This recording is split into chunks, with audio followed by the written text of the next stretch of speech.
c'est vraiment la capacité de cibler où est-ce que je dois investir mon effort pour corriger mon problème.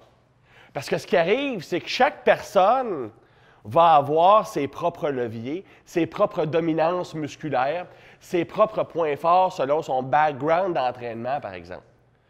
Moi, en tant qu'entraîneur ou en tant que personne qui travaille avec des athlètes, ce à quoi je sers pour vrai, c'est être capable de prendre cet individu-là et de choisir les meilleures stratégies correctives pour lui ou elle. Il ne faut pas que tu oublies une chose, ton corps a une capacité limitée à répondre à l'entraînement ou à tolérer de l'entraînement.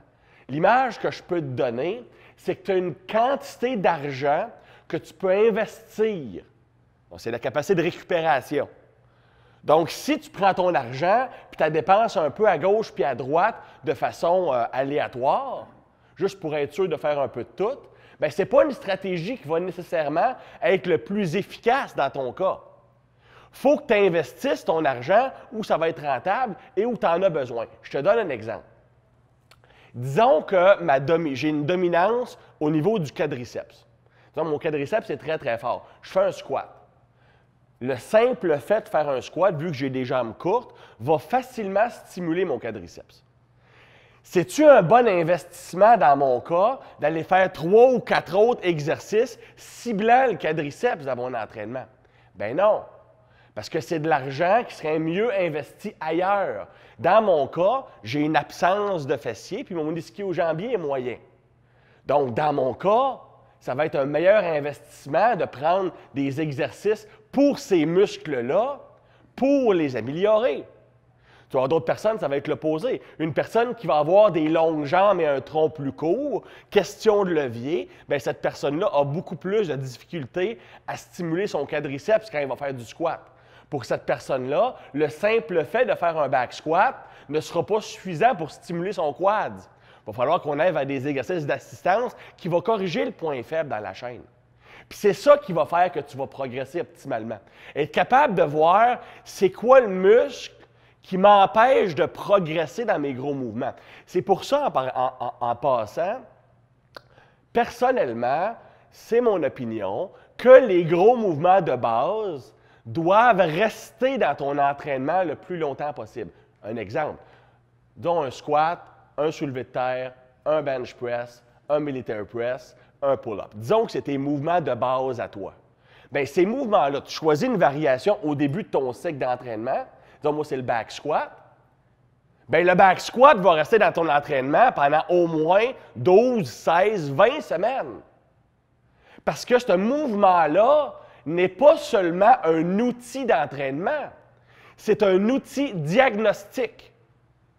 Ce qui se passe quand je fais mon back squat, il est où mon point faible? C'est quoi la position de mon corps lors du point faible? Ces choses-là, ça me renseigne sur c'est quoi mon point faible. Puis l'évolution de mon squat dans le temps me dit si ma stratégie corrective fonctionne. Je fais mon back squat. Je me rends compte, on va aller sur le deadlift. Je me rends compte que mon sticking point au deadlift est quand je décolle la barre du sol. Si je suis capable de décoller, elle bouge. Je vais la lever. Mais c'est difficile pour moi de la partir. Ça indique une faiblesse, soit au niveau du corps, ce qui n'est pas le cas parce que j'ai un très bon corps, ou des ischio-jambiers, qui est ma faiblesse. Donc, je me bâtis une stratégie corrective. Je me choisis 2 mouvements d'assistance qui vont venir renforcer le départ de mon deadlift. Disons un floating deadlift et un good morning, disons. Bien, après 3-4 semaines, l'évolution de mon deadlift va me dire si ma stratégie corrective est la bonne. Si mon sticking point demeure le même, puis si ma force ne monte pas, bien, je me rends compte que ma stratégie corrective n'est peut-être pas optimale. Si je change mon mouvement principal à chaque 2, 3, 4 semaines, comment tu veux que je sache si ma stratégie corrective fonctionne? C'est un diagnostic et c'est aussi un outil de contrôle pour voir si mes méthodes fonctionnent. Autre chose aussi, c'est que si tu veux devenir efficace dans un mouvement, tu dois le pratiquer souvent. Si je change de mouvement, on a vu ce matin, on parlait On parlait des contrôles de patrons moteurs, les différents patrons moteurs. Bien, si je change mon mouvement à chaque 2, 3, 4 semaines, même si c'est un mouvement qui est similaire, ça se peut que j'ai une confusion au niveau des patrons moteurs. Un exemple, présentement, mon entraînement de squat est axé principalement sur le front squat. La semaine passée, juste pour le fun, j'ai essayé de faire un back squat, je me sentais perdu, raide. Pourtant, quand j'étais haltérophile, je faisais du squat 6 fois par semaine. Tu sais, je sais squatter. Mais juste le fait de ne pas l'avoir fait pendant 6 semaines environ, bien, la barre, elle filait bizarre. C'était pas mauvais, mais je ne me sentais pas 100% à l'aise. Donc, si tu changes trop souvent ton mouvement, tu ne développes jamais une efficacité technique qui te permet d'optimiser ta performance. Ceci étant dit, tu peux avoir une variation dans les mouvements d'assistance, dans les stratégies, dans les méthodes d'entraînement, mais tu dois maintenir une certaine stabilité au niveau des mouvements principaux. C'est juste une parenthèse. Bon. L'importance de l'entraînement en force. L'entraînement en force, je ne me sentais pas à l'aise, pas de bâton. Excusez-moi, là, c'est toute divagation est due à l'absence de bâton. OK. L'importance de l'entraînement en force. OK? La force, c'est la fondation de la majorité des capacités athlétiques dans les sports de force-vitesse. Football, hockey, sprint, rugby, basketball, des choses où tu as besoin d'explosion et de vitesse. OK? Donc, la force elle-même, c'est la fondation sur laquelle tu construis ta puissance. Ce matin, on a donné une formation sur la puissance. Une chose que j'ai expliquée, c'est que tu auras beau faire des sauts comme tu veux, faire de la pliométrie, whatever, si tu n'as pas de force, tu ne seras pas capable de devenir puissant. Parce que la puissance, c'est l'application de force dans un mouvement rapide. Donc, faire de la pliométrie, faire des sauts, ces choses-là, ça t'apprend à bouger vite. Mais si tu n'as pas de force à appliquer, tu ne seras jamais puissant. Okay? Sauf si tu as des habiletés génétiques naturelles. C'est un exemple, Kim Collins, qui était un sprinter de 100 mètres, s'entraînait même pas avec des poids. Mais il était tellement génétiquement blessed qu'il était capable de performer à un haut niveau sans faire de force. Mais le fait est que si tu es genetically average, la première façon d'augmenter la puissance, c'est d'augmenter ta force.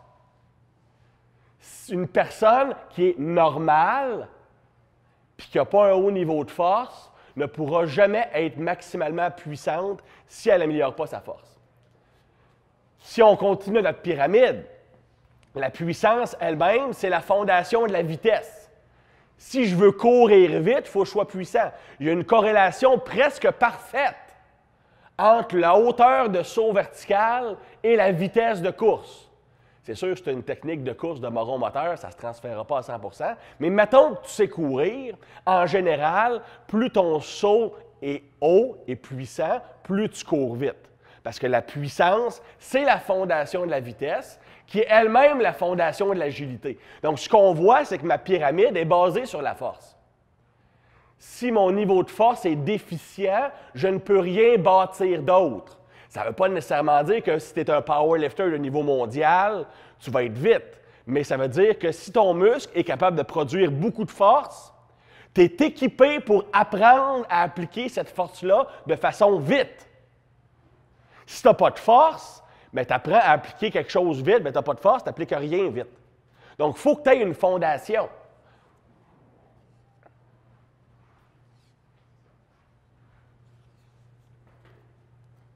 Dans le temps, j'avais des cheveux. J'étais célibataire aussi. OK. Quelles sont les étapes du développement de la force? Évidemment, là, je passe rapidement. Normalement, ça prend environ 3h30 que je parlerai quand on sera rendu là.